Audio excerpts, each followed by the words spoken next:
우리 인간에게는 오감이 있다고 하지요. 믿는 사람들은 이것을 이 하늘이 주신 축복이다 그렇게 믿습니다. 왜냐하면 감각을 통해서 삶을 향유할 수 있기 때문이지요. 그런데 어느 날 갑자기 그 감각이 우리에게서 사라져 버리면 어떻게 될까요? 이 노벨 문학상 수상자인 포르투갈의 작가이죠. 주제 사라마구라고 하는 사람의 작품 가운데 눈먼 자들의 도시라는 소설이 있습니다. 그 소설을 통해서 작가는 모두가 맹인이 된 사회의 비참한 현실을 우리에게 아주 잘 묘사해 준 바가 있습니다. 오감 중 하나인 시각 하나만을 잃어버렸을 뿐인데도 불구하고 인간 사회가 급속도로 무질서해지고 또 타락 길로 빠져 들어가는 상황을 우리에게 적나라하게 보여주었죠. 그리고 우리에게 묻습니다. 정작 우리가 잃어버린 것은 시각 하나가 아니라 어쩌면 우리 삶의 전부가 아니었을까, 우리의 전 존재가 아니었을까라고 말이죠. 이 소설에서 유일하게 눈이 멀지 않은 여주인공, 그 여인의 대사는 이러한 작가의 의도를 우리에게 잘 보여줍니다. 나는 우리가 눈이 멀었다가 다시 보게 된 것이라고 생각하지 않습니다. 나는 우리가 처음부터 눈이 멀었고 지금도 눈이 멀었다고 생각합니다. 볼 수는 있지만 보지 않은 눈먼 사람들이라는 것이지요. 주인공의 말처럼 인간은 단순히 육신의 감각만 가지고 살아가는 게 아닙니다. 어쩌면 인간의 감각보다 그것을 통제하는 마음이 더 중요한지도 모른다는 거예요. 마음의 상태에 따라서 우리의 감각도 달리 느껴질 수 있기 때문이라는 겁니다. 이 신앙은 그런 점에서 이 마음을 움직이는 주인이 누구인가, 우리의 마음을 누가 통제하는가에 대한 이야기를 우리에게 가르쳐 주죠. 감각에 따라서 보여지는 것, 들리는 것에만 따라서 움직이려는 육신의 자아가 아니라 바로 우리를 영의 세계 그리고 영원한 생명의 길로 인도하시는 그리스도 예수를 따라 살라는 것, 이게 바로 신앙이 우리에게 가르쳐주는 핵심이라는 겁니다. 사도 바울의 너무나 잘 알려진 신앙 고백은 이를 우리에게 잘 표현한 말씀이기도 하지요. 이 갈라디아서 2장 20절을 보면 내가 그리스도와 함께 십자가에 못 박혔나니 그런즉 이제는 내가 사는 것이 아니요 오직 내 안에 그리스도께서 사시는 것이라. 이제 내가 육체 가운데 사는 것은 나를 사랑하사 나를 위하여 자기 자신을 버리신 하나님의 아들을 믿는 믿음 안에서 사는 것이라. 이 더 이상 집착과 그리고 욕망에 흔들리기 쉬운 이 눈먼 우리의 육신의 자아가 아니라 내 안에 살아계신 그리스도가 내 마음의 주인이 되게 하는 것, 그것이야말로 신앙의 핵심이라는 사실을 우리에게 가르쳐주는 말씀이라는 겁니다. 다시 말해서 믿음을 통해서 진짜 눈뜬 자가 누구인가라고 하는 것을 이렇게 표현했다는 것이죠. 오늘 본문 말씀인 신약의 복음서는 이와 관련된 하나의 에피소드를 우리에게 전하고 있지요. 예수님과 유대의 종교 지도자들 사이에 벌어진 논쟁을 통해서 신앙의 핵심이 무엇인가, 그리고 우리 마음을 움직이는 분이 누구인가라고 하는 것을 재확인시켜주고 있습니다. 이 논쟁의 발단은 예수님의 제자들이 빵을 먹기 전에 손을 씻지 않은 바로 그 사건에서부터 시작을 하지요. 오늘 본문 바로 앞 내용인 마태복음 15장 1, 2절 말씀은 이에 대해서 자세하게 기록하고 있습니다. 그때 바리새인과 서기관들이 예루살렘으로부터 예수께 나와 이르되 당신의 제자들이 어찌하여 장로들의 전통을 범하나이까? 딱 떡 먹을 때 손을 씻지 아니하나이다 라는 구절입니다. 이 유대의 종교 지도자들은 이 예수의 제자들이 정결과 관련된, 그러니까 당시 장로들의 전통이라고 알려진 것을 어긴 것에 대해서 분개하며 그들의 스승인 예수께 나와서 따지러 온 것이었지요. 이 구절에서 말한 이 장로들의 전통이라고 하는 것은 이 율법의 원리를 현실 생활에 적용시키기 위해서 유대 랍비들에 의해서 문서화된 일종의 생활 규범을 가리키는 것이었습니다. 이 당시 유대인들에게 장로들의 전통은 모세 오경이라고 알려진 율법이지요. 그 율법과 비슷한 무게를 가질 만큼 그 권위를 당시 사회에서 인정받고 있었던 것이었습니다. 하나님의 율법을 생활에 맞게 적용한 것이니 이 역시 당연하게 지켜야 할 의무사항이라고 사람들은 여겼던 것이지요. 따라서 유대의 종교 지도자들이 당시 전통을 따르지 않은 제자들을 문제 삼은 것은 당시 유대 사회의 관점으로 볼 때 이상할 것이 하나도 없는 아주 자연스러운 현상이라고 할 수 있는 내용입니다.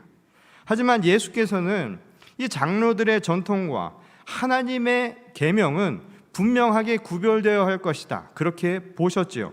말 그대로 장로들의 전통은 어디까지나 유대 율법 학자들이 재해석한 것에 지나지 않는다라는 거예요. 말하자면 하나님의 말씀을 재해석해낸 도덕적 규범에 지나지 않는다는 겁니다. 그러니까 달을 가리키는 손과 달이라고 하는 것은 분명히 구별되어야 하는 것과 마찬가지의 이치라는 것이죠. 물론 바리새인과 율법 학자는 자타가 공인하는 당대의 지성인들이었습니다. 그러니까 대개의 경우 사회적인 위신도 있었고 또 사회적으로 존경을 받던 사람들이었지요. 그렇다고 해서 그들의 주장이 하나님의 말씀이다, 그대로 받아들이는 것은 다른 이야기라는 거예요.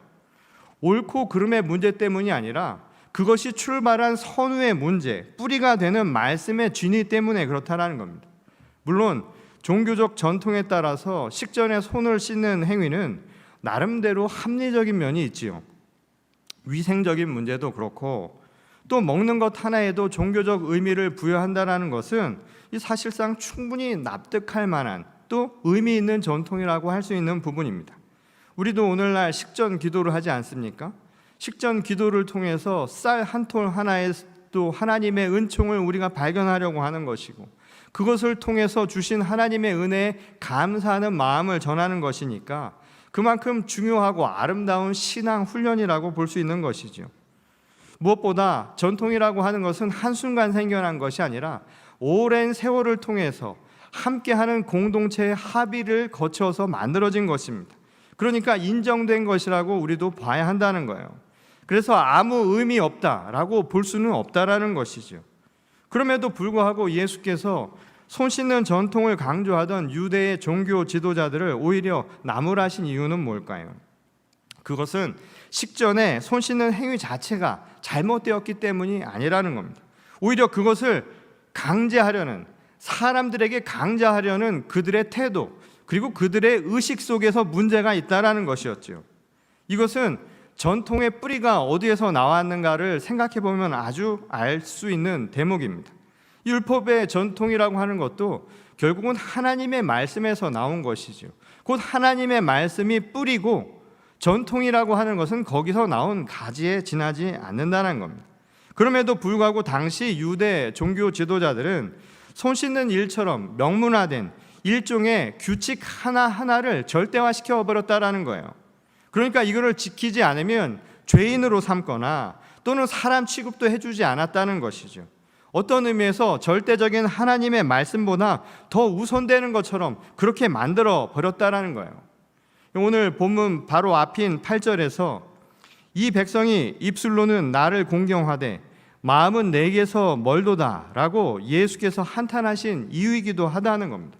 예수님은 그들의 마음이 말씀이라고 하는 그 근원으로부터 이미 멀어졌다라는 거예요. 다시 말해서 그들이 전통이라고 생각했던 것이 뿌리가 되는 하나님의 말씀에서 이미 멀어져 버린 현실을 두고 말씀하셨다는 겁니다. 그래서 중요한 건 남들의 손 씻는 행위를 지적하는 게 되어서가 아니라 바로 자신의 마음을 먼저 살피는 게 우선이 되어야 한다라고 보셨던 것이죠. 손을 씻는 것도 물론 중요한 일이지만 그보다 먼저 씻어야 할 것은 바로 우리 자신의 마음이어야 한다라는 겁니다.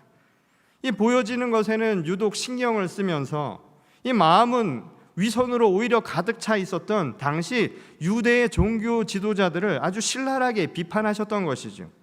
오늘 본문 11절에서도 그 말씀이 나오죠. 입으로 들어가는 것이 사람을 더럽게 하는 것이 아니라 입에서 나오는 그것이 사람을 더럽게 하는 것이니라. 이렇게 말씀하신 까닭이 바로 그들의 위선적인 마음에서 나타난다는 거예요.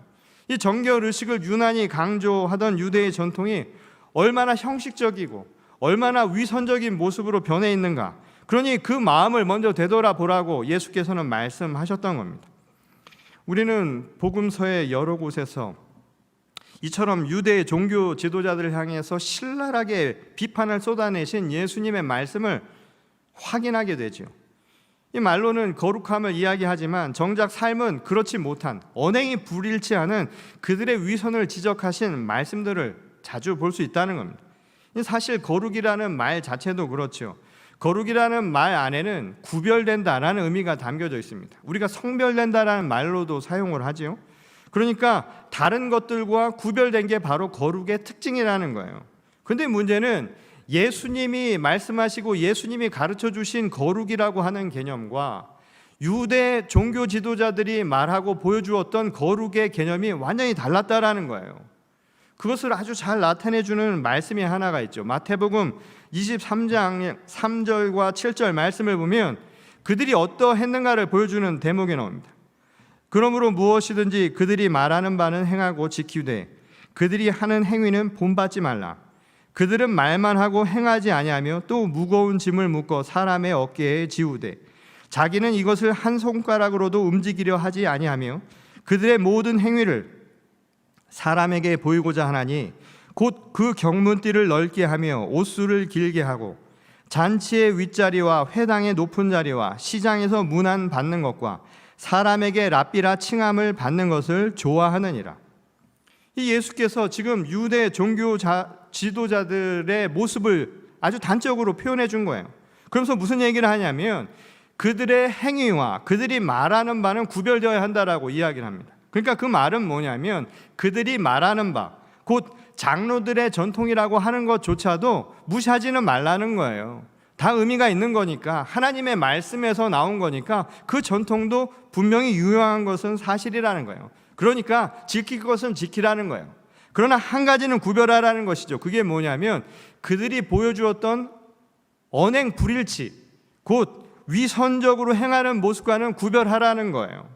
예수께서 보시기에 유대 종교 지도자들은 말로는 이야기를 하지만 그들이 보여준 거룩 구별된 모습은 전혀 달랐다라는 거예요. 그들이 구별하려고 했던 것들이 무엇이었냐면 일반 백성들보다 높은 곳에 있는 것을 좋아하는 것, 그리고 그들과 다른 화려한 옷을 입는 것, 이런 것들을 통해서 구별을 찾았다라는 거예요.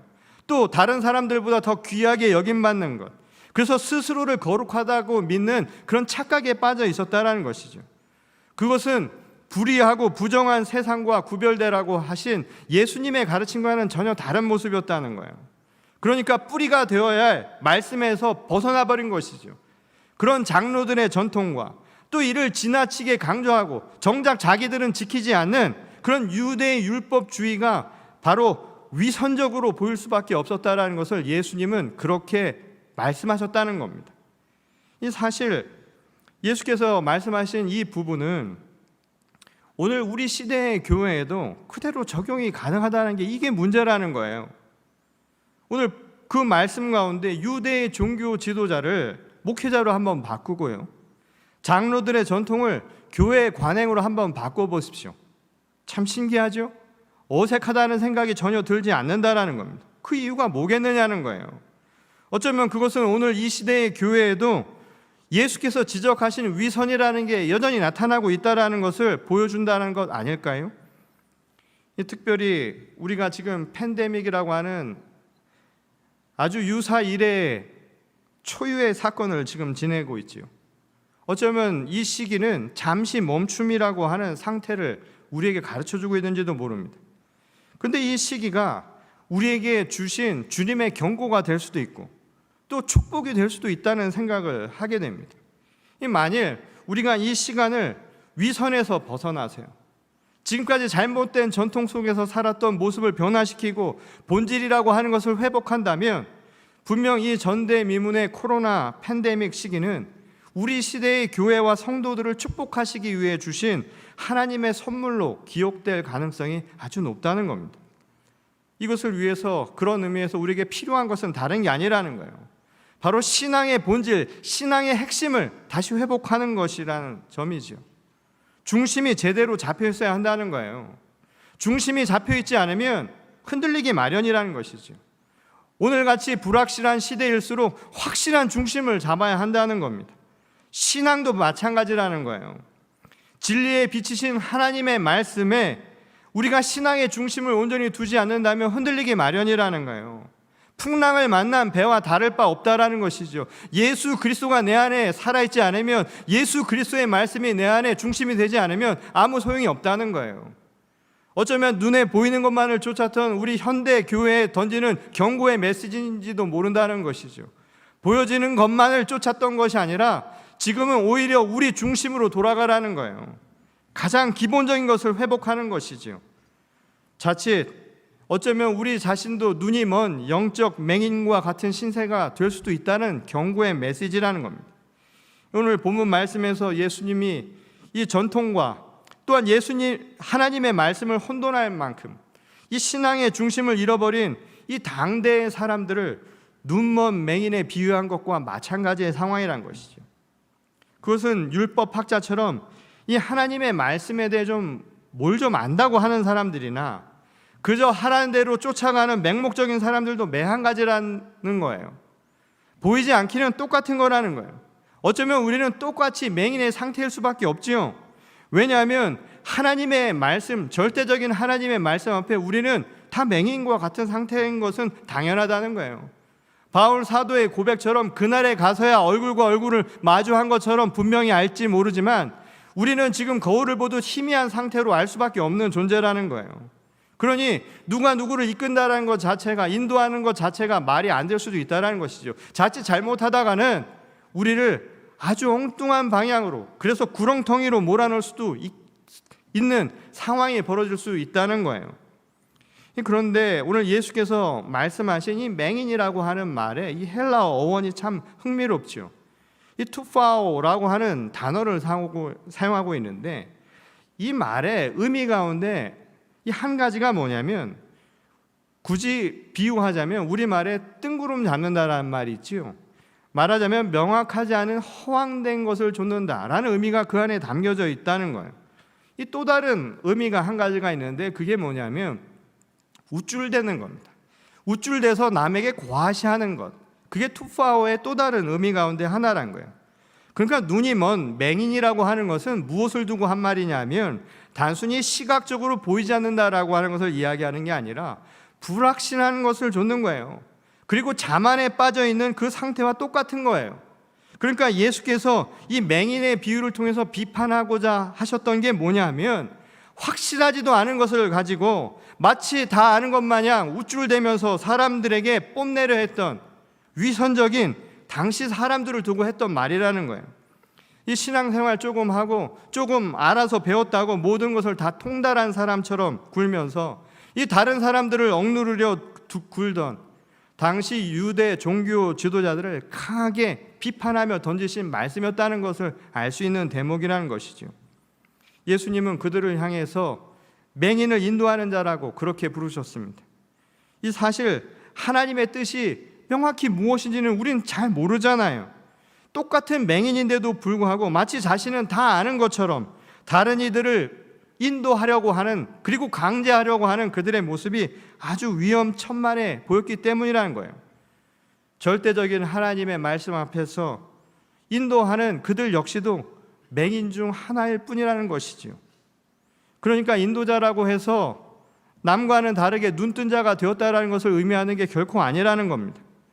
때문에 우리가 생각하는 진정한 인도자는 어떤 사람일까요? 그것은 보이지 않는 것을 보인다고 우기는 사람이 아니라는 거예요. 오히려 보이지 않는 것을 인정하고 그럼에도 불구하고 불확실한 시대를 함께 더불어 살아갈 수 있는 사람이어야 한다는 거예요. 모두가 낭망하고 불안에 빠져있는 그 시기에 그들과 함께 아파하고 함께 슬퍼하고 함께 기뻐하면서 그들을 위로하고 낭망한 그들을 일으켜 세워서 희망을 주며 어떻게든 걷게 만들 수 있는 사람, 그래서 옆에서 함께 지켜주는 사람, 그 사람이 진짜 인도자라고 어쩌면 우리에게 가르쳐주는 말씀인지도 모른다는 것이죠.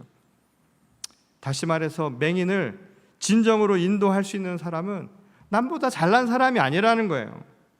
오히려 불확실한 길을 함께 걸어갈 수 있는 사람, 그래서 잠시 의지하고 기댈 수 있는 든든한 사람이 오히려 이 시대의 인도자인지도 모른다는 것이죠. 자신들이 만든 율법의 전통을 고집하며 이를 사람들에게 강요하는 유대의 종교 지도자들은 이 맹인을 인도하기에 적합한 리더가 아니었던 것이었지요. 오늘 이사에게 주신 하나님의 말씀처럼 오히려 공평과 공의를 행하는 지도자들, 가난과 시리에 빠진 사람들에게 필요한 인도자들은 바로 그런 사람들이라는 거예요. 내가 구원을 가져다 주겠다고 공언하면서 말도 안 되는 허풍쟁이와 같은 일을 하는 것이 아니라 아득한 그날을 함께 기다리면서 지친 영혼을 달래줄 수 있는 사람들, 그리고 그들을 위로하며 함께 소망을 나눌 수 있는 리더야말로 어쩌면 하나님께서 세우신 진정한 지도자, 진정한 인도자가 아닐까요? 요즘처럼 불확실한 시대를 살던 때도 아마 없었던 것 같습니다. 어떤 분들은 그런 이야기를 하시더라고요. 전쟁통보다 더하다고. 앞으로 어떤 일이 일어나게 될지, 언제 우리가 다시 이곳에 모여서 예배를 드리게 될지 참 안개처럼 보이는 게 하나도 없습니다. 정말 뜻하지 않게 우리 시대는 모두가 맹인이 된 그 현실을 다 깨닫게 되는 시기인지도 모르겠습니다. 도대체 왜 이런 시련을 우리 시대에 주시는가? 도대체 하나님의 뜻이 무엇인가? 선뜻 대답을 내놓기도 두렵습니다. 교우들을 아직까지 완전히 대면하지 못한 저 새내기 담임 목사입니다. 제가 기껏해야 할 수 있는 것이라고는 사진을 보며 전화를 드리고 영상을 통해 안부를 묻는 것이 전부라는 게 사실 죄책감마저 들게 만듭니다. 그렇다고 딱히 해드릴 것도 없어서 생각날 때마다 교우들을 위해서 기도하는 것밖에 없다는 것이 참 안타깝습니다.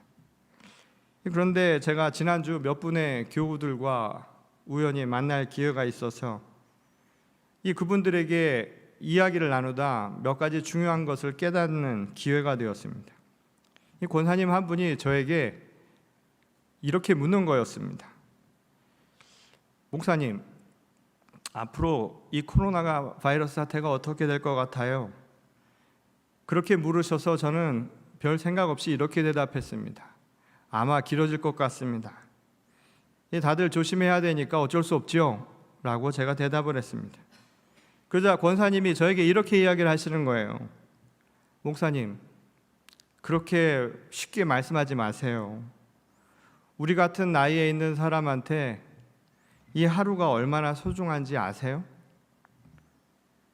같은 시대를 살고 같은 어려움을 겪어도 그 시간의 소중함이 다를 수 있다는 것을 저는 새삼 권사님의 말씀을 통해서 느끼게 되었습니다.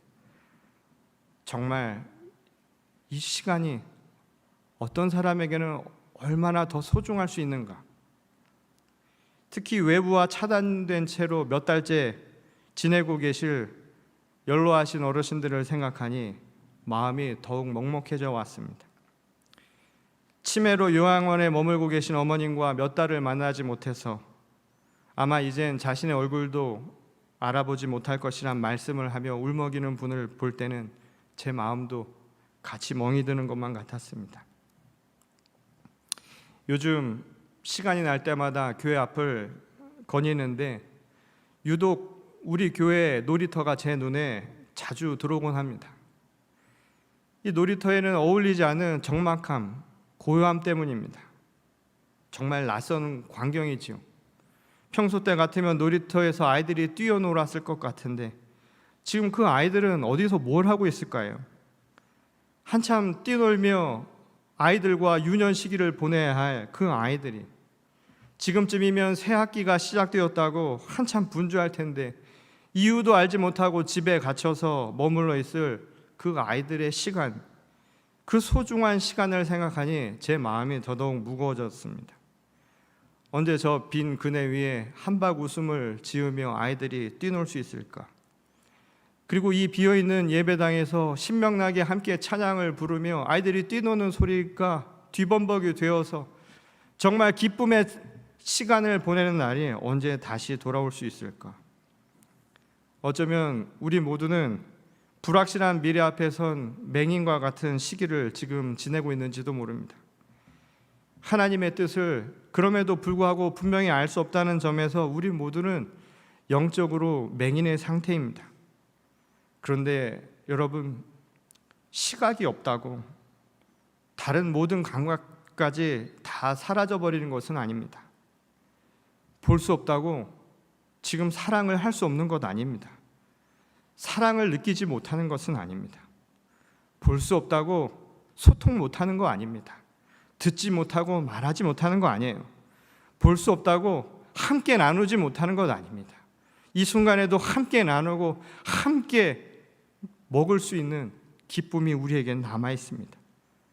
우리 마음 가운데 그리스도의 마음만 살아있다면 우리는 언제든지 다시 이 시기를 이겨낼 수 있다는 희망을 가질 수 있기 때문입니다. 어떤 의미에서 우린 지금 또 다른 시험대에 서 있는지도 모릅니다. 모두가 맹인이 된 이 현실에서 과연 누가 이 어두운 터널을 함께 이겨낼 수 있을 것인가? 바로 이 질문을 우리 스스로에게 해보는 것이죠.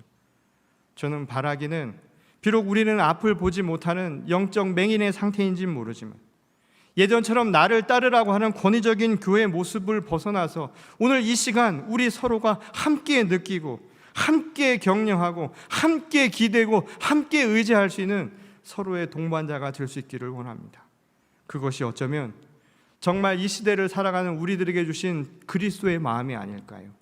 그리고 그것이 정말 이 시대에 우리에게 필요한 영적인 이 맹인들을 이끌어가는 인도자의 모습이 아닐까요? 바라기는 우리 교회가 바로 이 시대의 진정한 빛과 소금이 될 수 있는 누군가의 어깨가 되어 주어서 이 어려운 시기에 기댈 수 있는 넉넉한 공동체가 될 수 있기를 소원합니다. 그리고 우리 서로도 비록 시각은 잃어버렸는지 모르지만 그 다른 감각 무엇보다 우리 안에 살아계신 그리스도의 사랑의 마음을 가지고 서로를 함께 품어줄 수 있는, 그리고 서로에게 함께 사랑을 나눌 수 있는 주의 귀한 거룩한 공동체가 될 수 있기를 주님의 이름으로 간절히 축원합니다. 우리 다 같이 기도하시겠습니다. 하나님, 비록 우리의 눈은 보이지 않고 우리의 현실은 막막하여 힘들고 어려운 시기를 지나가고 있는지 모르지만 우리의 마음속에 계신 그리스도의 눈을 가지고 세상을 보게 하시며 서로를 섬기며 사랑하며 나눌 수 있는 저희 모두가 되게 하셔서 이 어려운 시기를 극복해 나갈 수 있도록 도와주시옵소서. 낭망하고 지친 자들에게 위로가 되게 하시고 또 서로의 옆에서 기대어 줄 수 있는 넉넉한 공동체로 삼아 주셔서 진정한 빛과 소금, 그래서 이 시대를 이끌어가는 맹인들의 인도자가 될 수 있도록 주님 저희를 축복하여 주시옵소서. 특별히 이 소중한 하루하루를 힘들게 또한 소외되어 살아가는 주의 연약한 종들을 기억하시고 그들을 위로하시며 하늘의 은총으로 채워 주시옵소서. 모든 것 위에 함께 하시는 우리 주 예수 그리스도의 이름으로 간절히 기도드렸습니다. 아멘.